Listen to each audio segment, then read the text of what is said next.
Oi, pessoal! Sabe, quando a gente pensa em veterinária, muitas vezes vem à mente cirurgias complexas, né? Mas hoje a gente vai mergulhar em algo que é pura engenharia da vida. Os tubos, as sondas e os drenos. Ferramentas que, no fim das contas, fazem toda a diferença. Olha só para isso. Pode parecer só um tubo simples, mas na verdade isso aqui é uma linha direta com a vida. É uma verdadeira ponte para a recuperação de um animal que por algum motivo não consegue mais se virar sozinho. E é a ciência por trás da aplicação de algo tão, aparentemente simples, que a gente vai desvendar agora. Então, o nosso roteiro de hoje é esse aqui. A gente vai passar por 4 procedimentos-chave.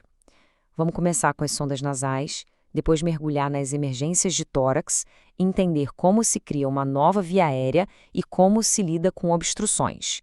E no final, a gente junta tudo para falar da recuperação. Ok, começando pelo começo. Pensa num desafio básico, mas gigante, na recuperação. Como é que se alimenta ou dá oxigênio para um paciente que simplesmente não tem mais força para fazer isso sozinho? É uma pergunta fundamental. E a resposta para isso é a sonda intranasal. Parece um procedimento super delicado, e mas ele segue uma lógica bem direta, que a gente pode quebrar em 4 passos bem claros: anestesiar, medir, inserir e, claro, fixar tudo no lugar. Aqui, o sucesso está todo nos detalhes. Primeiro, como dá para ver aí na esquerda, um anestésico local é aplicado. Ninguém quer desconforto, né? Depois, vem a parte que é, assim, crucial, a medição. A sonda vai do canto do olho até a narina. E por que essa precisão toda? Simples. Se for curta demais, não adianta nada. Se for longa demais, pode irritar o estômago. É um equilíbrio perfeito, quase milimétrico. Caminho preparado, tudo lubrificado. Agora é a hora de guiar a sonda, com todo o cuidado do mundo, pela passagem nasal.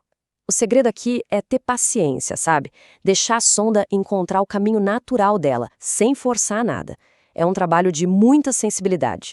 E para terminar, a fixação. As suturas são colocadas em pontos estratégicos, no focinho e na cabeça. A ideia não é só prender a sonda para ela não sair do lugar.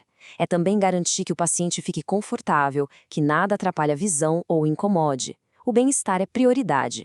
Agora, mudando de cenário, vamos para uma situação de emergência, daquelas em que cada segundo faz a diferença. Imagina o tórax como se fosse uma caixa fechada. Se começa a encher de ar ou de líquido, a pressão aumenta e esmaga os pulmões. Respirar fica impossível. É preciso criar uma válvula de escape e rápido. E a ferramenta para essa missão de resgate é o dreno de toracostomia. Pode pensar nele como uma válvula de escape super tecnológica, projetada para ser inserida com uma precisão cirúrgica e tirar de lá o que não deveria estar.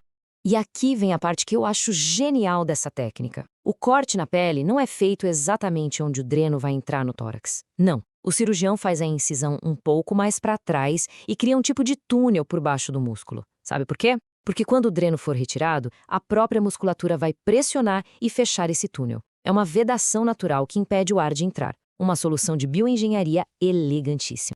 E aí, chega o momento decisivo. Com um instrumento chamado trocarte, que é basicamente um guia com uma ponta afiada, a parede do tórax é perfurada. É um movimento que tem que ser firme e controlado. Uma mistura de força com precisão para chegar no lugar certo, o espaço pleural, sem atingir nada vital. É pura técnica. Dreno no lugar, um raio-x para garantir que está tudo perfeito. E aí ele é conectado a uma máquina de sucção que começa a puxar para fora todo aquele ar ou líquido. O alívio é quase imediato. A pressão diminui e os pulmões finalmente têm espaço para expandir de novo. Beleza. Mas e quando o problema é na própria via aérea? Uma obstrução, um bloqueio? Aí não tem jeito. Os veterinários precisam criar um desvio. E para fazer esse desvio, a ferramenta é o tubo de traqueostomia. O design dele é muito inteligente. Ele tem um guia por dentro, chamado obturador, para ajudar a colocar no lugar certo, e tem também uma cânula interna que dá para tirar e limpar. Isso garante que a passagem de ar fique sempre aberta, sempre limpa. Olhando essas ilustrações, dá para ver como a cirurgia é delicada. Os músculos do pescoço são afastados com cuidado para chegar na traqueia. Aí é feito um corte bem preciso entre os anéis de cartilagem. Mas, e essa parte é fundamental, o corte não pode passar de 50% da circunferência da traqueia. Se passar disso, corre o risco da traqueia simplesmente colapsar no futuro. É um detalhe que muda tudo.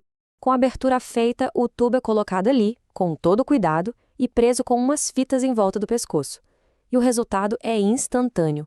O ar agora tem um caminho livre, um atalho que passa por cima de qualquer bloqueio que esteja na garganta. o paciente volta a respirar. Para fechar nossa rodada de procedimentos, vamos falar de outro tipo de bloqueio. Só que dessa vez o problema é no sistema urinário. A solução aqui também é super engenhosa: o catéter de Foley. O grande truque dele é um balãozinho que tem na ponta. Depois que o catéter está dentro da bexiga, esse balão é inflado. Ele vira uma espécie de âncora, que não deixa o catéter sair do lugar de jeito nenhum. Então, como funciona? Primeiro, a cirurgia abre o abdômen. O catéter é posicionado lá dentro e a bexiga é preparada com uma sutura bem específica chamada de bolsa de tabaco. É uma costura em círculo que, quando puxada, fecha como se fosse o cordão de uma bolsa. Isso cria uma vedação perfeita onde o catéter vai entrar. Então, o passo crucial aqui é criar essa vedação à prova de vazamentos. A bexiga é suturada diretamente na parede do abdômen, formando um selo perfeito ao redor do local de saída do catéter. Assim, não tem risco de vazar nada para dentro do corpo.